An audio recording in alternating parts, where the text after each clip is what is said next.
When it comes to buying a house, everybody's focused on one of two things, either the purchase price or their monthly payment. But one of the things that a lot of people forget about are closing costs. So in today's video, I'm going to go over all the major buyer closing costs, all the major selling closing costs, some general estimates of what those are, and who pays what so that you don't get surprised at the closing table when it finally comes down to signing those documents. So let's go ahead and jump right in and talk about closing costs. So before we can talk about who pays what, let's talk about what closing costs actually are. Closing costs are the services, fees, and taxes that are required to legally transfer ownership of the property from one person to the other. Now, a lot of people think that these are just junk fees, but if you don't pay these fees to the appropriate people, you don't actually legally transfer title of the property. So it's important to make sure you understand what these are. Now, for buyers, closing costs can be anywhere from 2 to 5% of the purchase price. And for sellers, closing costs can be closer to 6 to 10% of the purchase price. Now, it is important to note that in South Carolina, most of the time, sellers are going to pay the commissions for the real estate agents, which does make up a large portion of the closing costs for the seller. Now, there's an important thing to note here, and that is that closing costs are separate from a down payment. So down payment is money put toward the equity of the house, and that's going to be put down by the buyer, whereas closing costs are going to be fees and other costs that are associated with transferring the property from one person to the other. So let's start with buyer closing costs. Now, most buyer closing costs are going to be associated with lender fees, processing fees, and credit reporting fees. So each lender is going to have their own schedule of fees for processing, credit reporting, appraisal, and underwriting fees. Now, there's three big fees that a lender is going to charge you. The first one is the loan origination fee. This is the fee that's going to be charged by the lender to process your loan to get it from origination all the way to the closing table. Next, there's an underwriting fee, which is associated with the process of analyzing the buyer's income and expenses and underwriting the property itself to make sure that the loan is secured by an appropriate asset, which is, in this case, the house. And lastly, you're going to probably see a processing fee on there. This is just an administrative fee to make sure that everything is being filed properly and filled out correctly during the loan application process. Now, the next closing cost you're most likely to see as a buyer is the appraisal fee. And the appraisal fee is anywhere from $400 to $800, and it's usually paid by the lender to send an appraiser out to the property to get an objective valuation of the home. Now, what a lot of lenders will do is they will pre-charge the buyer for this appraisal fee, and then they'll credit back any difference at the closing table. This is a pretty standard process. It's important to note here that the appraiser is not necessarily trying to protect the buyer. The appraiser is trying to protect the lender, which is why each appraiser's value is tied to a specific lender. The basic idea here is that the bank wants to make sure that when they give a loan on a property, that the property value supports the loan that they're going to give to this buyer. So that's the big reason why we get an appraiser to head out to the property and give us an objective opinion of value. Now, this next closing cost is a credit reporting fee. This one's usually pretty small. I've seen it be $100, $60, $15. It really depends on what credit reporting service your lender is using. But this is just to make sure that your credit report's nice and clean and that you're actually qualified to pay back the loan that the lender is going to give you.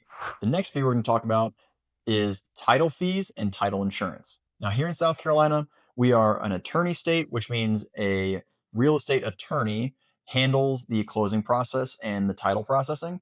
In other states, they are called title states, where they have a separate company that is not an attorney that is qualified to research and verify the proper chain of ownership for a property. So that's what we call a chain of title. So the attorney is going to charge a fee in order to run this report and make sure that the property is properly owned and has a marketable chain of title, meaning we know who owned the property all the way down the line. This way, someone can't come and claim that they own the property or that the property was sold without their permission. Now, if this does happen, luckily we have something called title insurance. Title insurance is another one of the buyer's closing costs, and this one's super important. In the case that someone does challenge your ownership to the property, the title insurance will pay out up to the purchase price of the property in order to settle this dispute. So if you don't have title insurance and someone makes a claim saying, oh, you improperly purchased the property and it's actually mine, you're going to be in a hard spot. Someone's going to have to pay for all the attorney fees to get that all sorted out. It's not going to be pretty. So always make sure you have title insurance on your closing statement. And the next fee we're going to talk about for a buyer is a recording and a transfer fee. This is charged by your local municipality or your local county. This is just them trying to get a little bit of revenue off of the transfer of your house at the time of purchase. This fee can be anywhere from $50 all the way up to a couple $1,000s. It's usually tied to the purchase price of the property, and it really just covers the cost of recording the deed and recording the mortgage in the public record, which is incidentally how the title company or the attorney is going to verify that the property changed hands appropriately throughout the time that the property existed. Now, one of the last closing costs for the buyer are prepaid costs and escrows. Now, these are not fees per se, but these are prepaid costs that are associated with your loan or associated with your home ownership that are paid upfront to cover you for either the next 6 months or until the end of the year. So the big ones here that we're going to see are prepaid interest, which covers the interest that is accrued from the time you purchase the property until the end of the month. Your homeowner's insurance premium and maybe a couple extra months are going to be put into an escrow account. So that's going to be charged up front for the next 6 months to a year.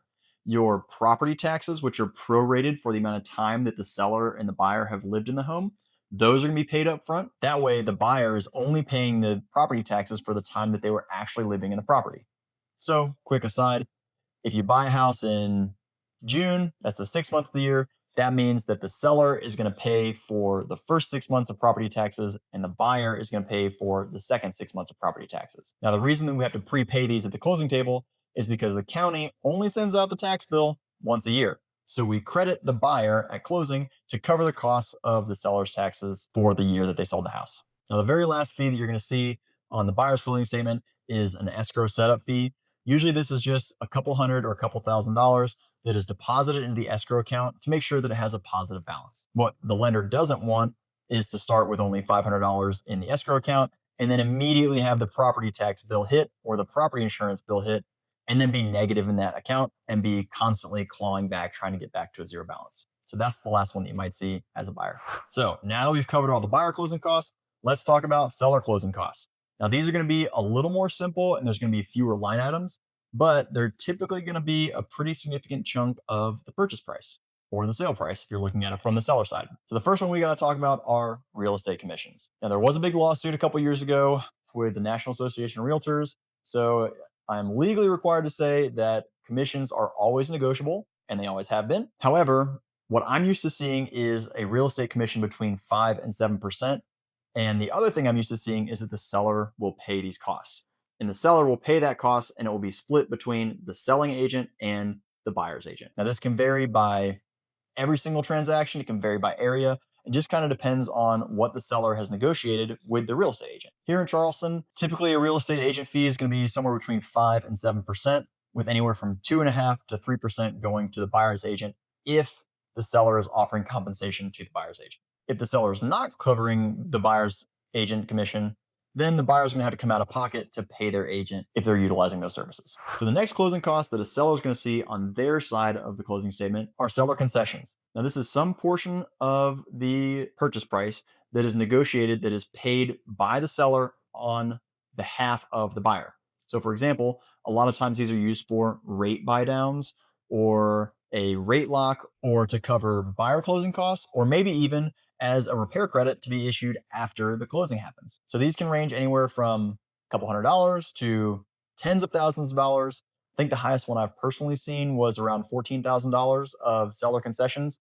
That was great because I was on the buyer side in that scenario. All $14,000 of that covered all the closing costs for my buyer and then also helped to buy their rate down a little bit as well. So huge win for them. Honestly, I haven't seen that much closing cost coverage in ever, really. So that was cool. It's a great win for them. Now, the next fee that the seller is going to pay is a title or an escrow fee. This is similar to the title fee that the buyer is going to pay and really depends on what the purchase contract says as to who pays this one. Sometimes it's paid by the seller, sometimes it's paid by the buyer. But in general, this fee is to ensure that the property has changed hands appropriately and that we have a marketable title to hand off to the buyer. Now, the next line item that the seller is going to see is prorated taxes, which we discussed earlier, and HOA fees. So depending on how the contract is written, the seller may have to cover the entire year's worth of HOA fees, or they may only be required to pay the HOA fees up to the date of sale. It really depends on how the contract is written and how the HOA fees are structured. Now, as far as property taxes go, Like I mentioned in the buyer section, the seller's only going to pay property taxes for the amount of time that they're actually living in the house. So again, if they live in the house for 6 months, the seller is going to pay the buyer 6 months worth of property taxes because the buyer wasn't living in the house at that point. That way, when the buyer gets the bill at the end of the year, the seller's already contributed to that and the buyer isn't paying taxes on the seller's living situation. Now, the last big line item on the seller side is the mortgage payoff and any lien satisfaction. Most homes nowadays have a mortgage associated with them. So when the new mortgage gets associated with the property, the lender is going to pay out and pay off any existing mortgage that was already on the property to a different lender. Now, in some cases, there isn't a mortgage on the property, which is great. That means that the buyer's lender just disperses the money through the escrow agent or through the attorney into the seller's account, which is pretty cool. But in some cases, there may be a lien on the property. A lien is where, for whatever reason, someone has recorded a debt against the value of the property. So a lot of times we'll see this if a contractor comes to do work and the homeowner does not pay them or the homeowner doesn't realize that they haven't paid him. So the contractor will go and put a lien on the person's house, which means that the contractor has to sign off on the house sale. That way, the contractor can get the money that they were owed and the seller doesn't get away with just not paying their contractor. So that's just one example. There's a couple other examples. I've seen HOA liens because people have been so far behind on their HOA fees that the HOA puts a claim on the property. I've seen foreclosures come about because of HOA fees. So HOAs are no joke. Pay your HOA fees. Just a tip. Anyways, in any case, this line item on the seller side is going to be mortgage payoffs and lien satisfaction. So they're going to pay off any existing mortgages as well as any claims against the equity of the property. Now, the big question is, who pays what? Does the buyer pay for escrow fees and the seller pays for property taxes? Does the seller pay for the real estate agent commissions and the buyer pays for a rate buy down? The answer is it totally depends on what the buyer and the seller have negotiated and what's in the purchase contract. I've seen the seller cover huge amounts of the buyer closing costs. I've seen the buyer cover the seller's closing costs before. That was an interesting scenario. But it really just depends on what the two parties have negotiated prior to actually coming to the closing table. So as I mentioned before, closing costs, even though they may feel like junk fees, are not necessarily junk fees. We really want to make sure that when we're buying a house or selling a house, that the title is transferred properly to the new owner. We want to make sure that all of the liens are satisfied. We want to make sure that the mortgage is paid off. We want to make sure that the buyer can get a new mortgage. So all of those costs that are associated with transferring the property ownership, all those closing costs are what are paid. And as it turns out, it does in fact take a village to sell a house. Now, I know this was a lot of information and closing costs can vary by lender, by attorney. It really depends on so many different factors. So if you have a question about closing costs, drop me a comment and I'm more than happy to run through your closing statement and we can look at exactly who paid what and we can get you a good explanation.